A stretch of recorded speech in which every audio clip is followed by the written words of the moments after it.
नमस्कार, मैं अमित और आप देख रहे हैं आंखें न्यूज 24। आइए नजर डालते हैं आज के महत्वपूर्ण खबरों पर। तेजस्वी यादव की ओर से 200 यूनिट मुफ्त बिजली देने पर नीरज कुमार बोले, अब लालटेन युग खत्म। ग्रामीण कार्य विभाग में 231 सहायक अभियंता की होगी बहाली, मंत्री अशोक चौधरी ने की घोषणा। बिहार के सभी ब्लॉक में खुलेंगे कौशल विकास केंद्र, संवरेगा युवाओं का भविष्य। हरियाणा चुनाव में बीजेपी ने जारी की 3 उम्मीदवारों की लिस्ट। और बिहार में एक बार फिर मानसून एक्टिव, आज इन जिलों में बारिश का येलो अलर्ट। नमस्कार, मैं अमित और आप देख रहे हैं आंखें न्यूज 24।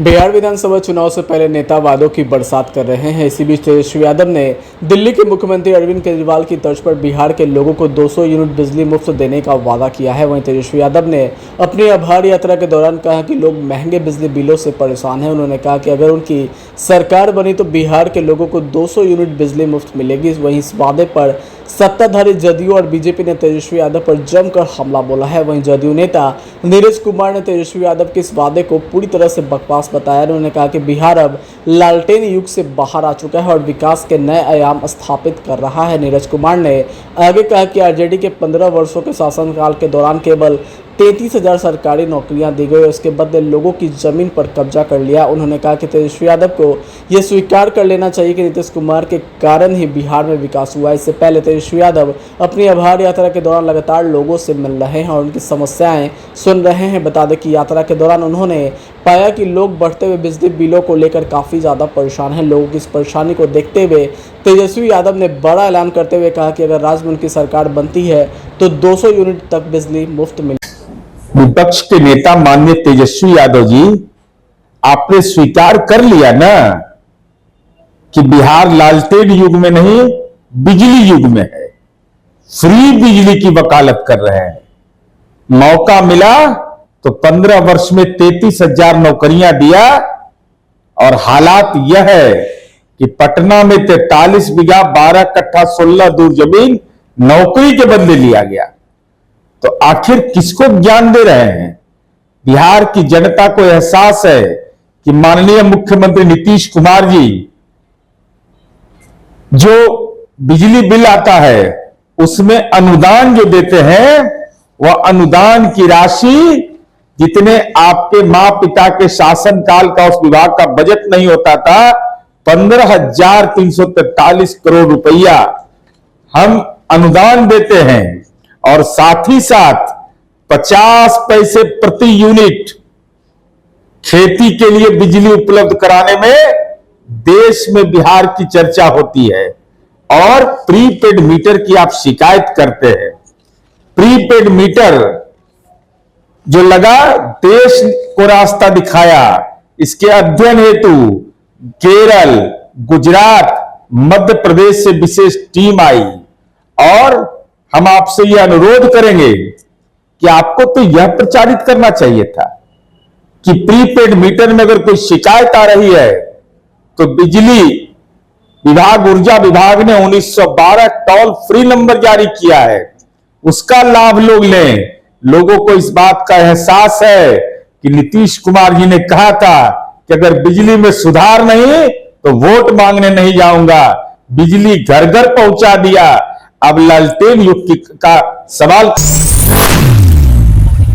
नमस्कार, मैं अमित और आप देख रहे हैं आंखें न्यूज 24। ग्रामीण कार्य विभाग के मंत्री अशोक चौधरी ने आज प्रेस कॉन्फ्रेंस किया। बता दें कि मीडिया से बातचीत करते हुए उन्होंने बताया कि ग्रामीण कार्य विभाग 231 सहायक अभियंताओं की बहाली करने जा रही है। विभाग ने यह फैसला लिया है कि सड़क का निर्माण तभी किया जाएगा जब पुल के निर्माण की इजाजत होगी, बिना पुल के सड़क नहीं बनेगा। वहीं इस मौके पर मंत्री अशोक चौधरी और अपर मुख्य सचिव दीपक कुमार मौजूद थे। बता दें कि अशोक चौधरी ने कहा कि मुख्यमंत्री नीतीश कुमार ने बिहार की ग्रामीण सड़कों को नए सिरे से पूरे बिहार में बनाने का काम किया है। वहीं ग्रामीण सड़क और पुल पुलिया के निर्माण में सीएम नीतीश कुमार ने विशेष रुचि दिखाई है। राज्य सरकार अपने मद से ग्रामीण सड़क उन्नयन योजना चलाने जा रही है। उन्होंने बताया कि 10,000 किलोमीटर सड़क इस वित्तीय वर्ष और चुनाव के पहले 26,000 किलोमीटर सड़क का निर्माण करा लिया जाएगा। 800 पुल निर्माणाधीन है और चुनाव आते आते 1,000 नए पुल का निर्माण कर लेंगे। उन्होंने बताया कि अगले साल तक 1500-1600 पुलों का निर्माण कर लिया जाएगा। फंड और अन्य कर्मियों के कारण पुलों का निर्माण नहीं हो पाया था, लेकिन अब नए सिरे से सड़क और पुल का निर्माण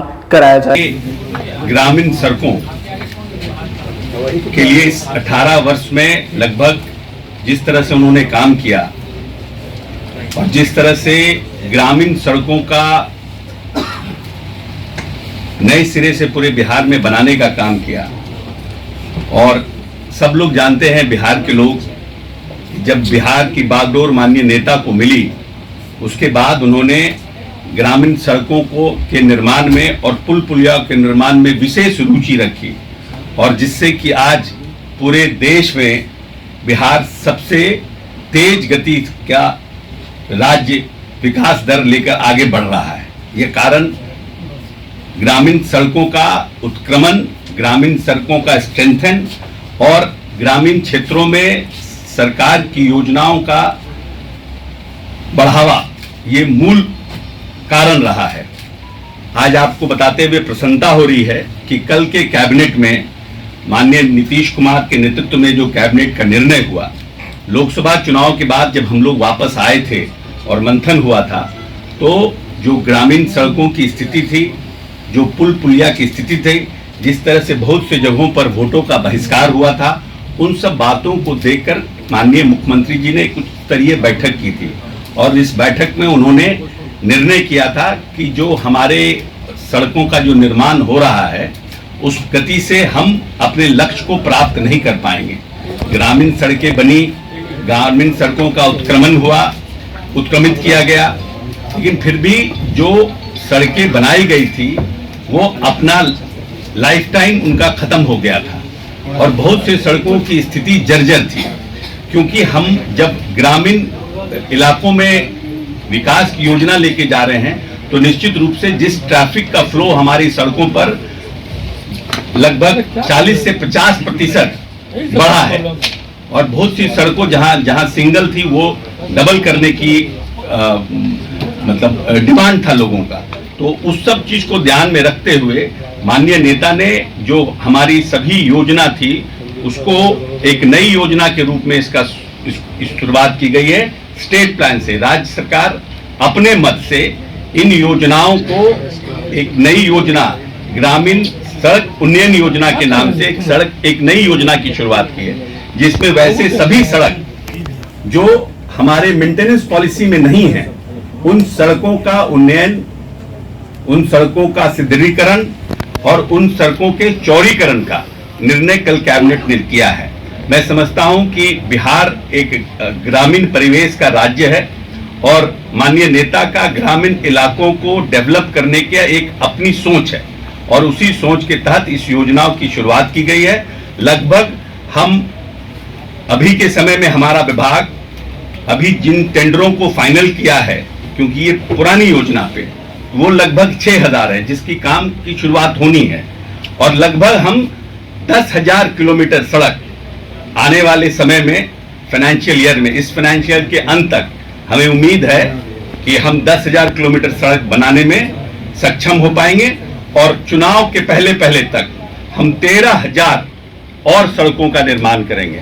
तो आज के डेट से नवंबर एंड के पहले तक लगभग हम 26,000 नए सड़कों का निर्माण करने में हम इस कैबिनेट के निर्णय के बाद हमारा विभाग सक्षम हो पाएगा।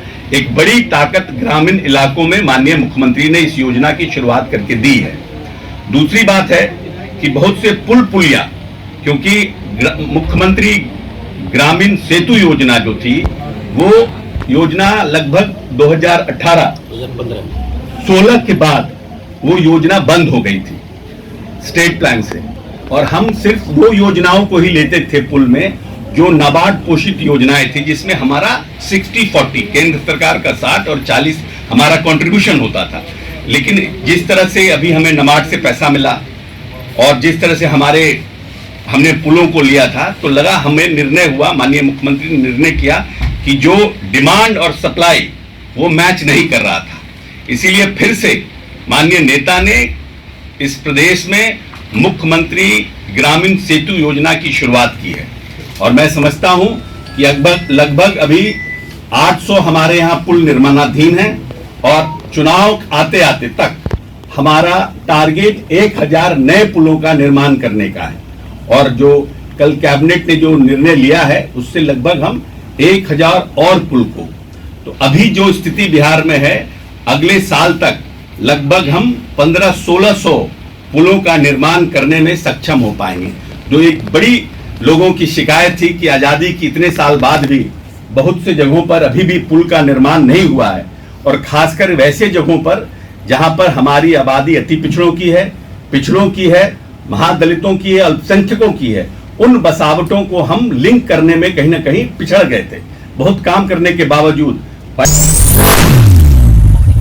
नमस्कार, मैं अमित और आप देख रहे हैं आंखें न्यूज 24। बीजेपी ने हरियाणा विधानसभा के लिए 3 सूची जारी की है। तीसरी सूची में 3 उम्मीदवारों के नाम है। बता दें कि हरियाणा में इस बार बीजेपी 90 सीटों पर चुनाव लड़ने जा रही है। वहीं सिरसा से रोहतास जांगड़ा को पार्टी ने टिकट दिया है, वहीं गोपालकांडा को पार्टी ने टिकट नहीं दिया। बता दें कि महेंद्रगढ़ से रामविलास शर्मा को भी बीजेपी ने टिकट नहीं दिया है। वहीं बीजेपी ने महेंद्रगढ़ से कंवर सिंह यादव को अपना उम्मीदवार बनाया है। बता दें कि हरियाणा लोकहित पार्टी और भारतीय जनता पार्टी का गठबंधन टूट गया है। वहीं गोपालकांडा अपनी पार्टी के चुनाव निशान पर सिरसा से चुनाव लड़ेंगे। बता दें कि फरीदाबाद एनआईटी से सतीश फागना पर बीजेपी ने भरोसा जताया है। वहीं भाजपा ने बागी नेता नवीन गोयल ने बुधवार को निर्दलीय उम्मीदवार के रूप में अपना नामांकन दाखिल किया। उन्होंने 5 दिन पहले भाजपा पार्टी छोड़ दी थी और निर्दलीय उम्मीदवार के तौर पर चुनाव लड़ने का फैसला किया था। पुराने जेल परिसर के मैदान में गोयल की नामांकन रैली में भारी भीड़ देखी गई। वहीं रैली में उन्होंने कहा कि उनके लिए राजनीतिक सत्ता का आनंद लेने का जरिया नहीं है। वो बता दें कि गोयल ने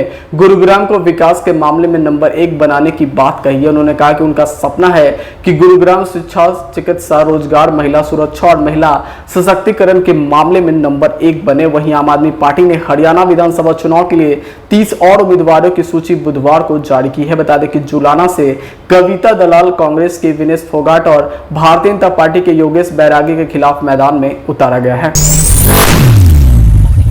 नमस्कार, मैं अमित और आप देख रहे हैं आंखें न्यूज 24। बिहार राज्य के सभी प्रखंडों में कौशल विकास केंद्र खोले जाएंगे। बता दें कि श्रम संसाधन विभाग ने इस दिशा में कार्रवाई शुरू कर दी है। वहीं बिहार के लगभग 2.5 दर्जन प्रखंडों में अभी कौशल विकास केंद्र नहीं है। इसमें इन प्रखंडों के परीक्षार्थियों को दूसरे प्रखंडों में जाना पड़ रहा है। बता दें कि रोहतास, गया, जमुई, अरवल, चंपारण जैसे जिलों के प्रखंडों में प्रशिक्षण केंद्र नहीं होने से छात्रों को दूसरे प्रखंडों में जाकर प्रशिक्षण लेना पड़ रहा है। वहीं पिछले दिनों विभागीय अधिकारियों ने प्रशिक्षण कार्यों की समीक्षा की। इसमें पाया गया कि बिहार कौशल विकास मिशन द्वारा 16 सहयोगी विभागों एवं लगभग 2500 प्रशिक्षण केंद्रों के सहयोग से छात्रों को प्रशिक्षण दिया जा रहा है। वहीं कुल 240 घंटों के प्रशिक्षण में भाषा एवं संवाद कौशल का प्रशिक्षण 80 घंटे, बुनियादी कंप्यूटर ज्ञान 120 घंटे एवं व्यवहार कौशल का प्रशिक्षण 40 घंटों का होता है। लगभग 31 लाख युवाओं को प्रशिक्षण कार्यक्रमों में शामिल किया गया है, जिनमें 22.5 लाख का सफल प्रमाणीकरण किया जा चुका है। वहीं प्रशिक्षण कार्यक्रम में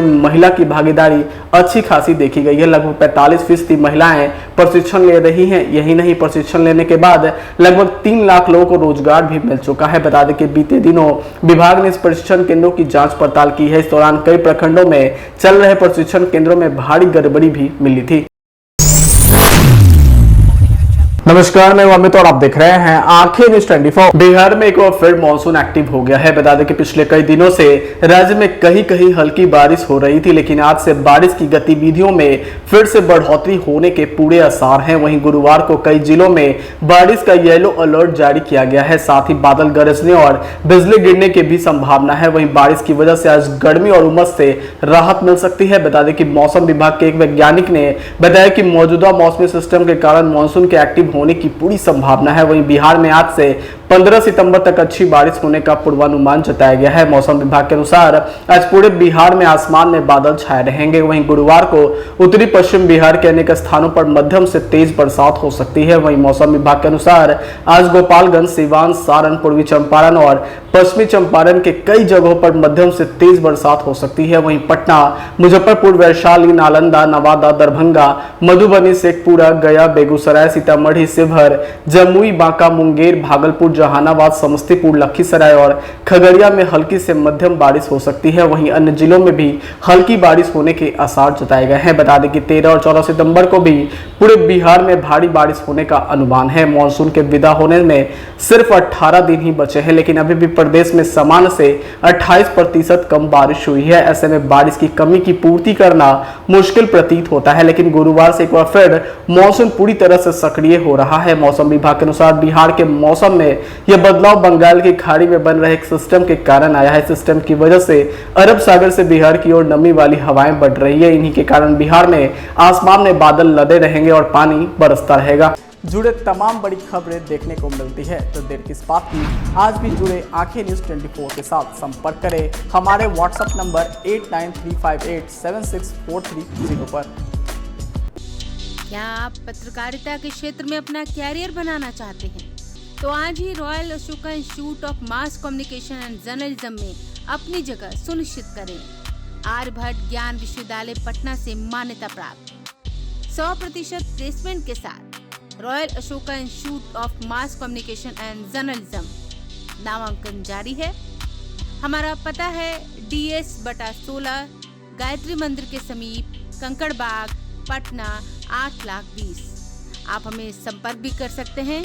हमारा मोबाइल नंबर है 9955456126।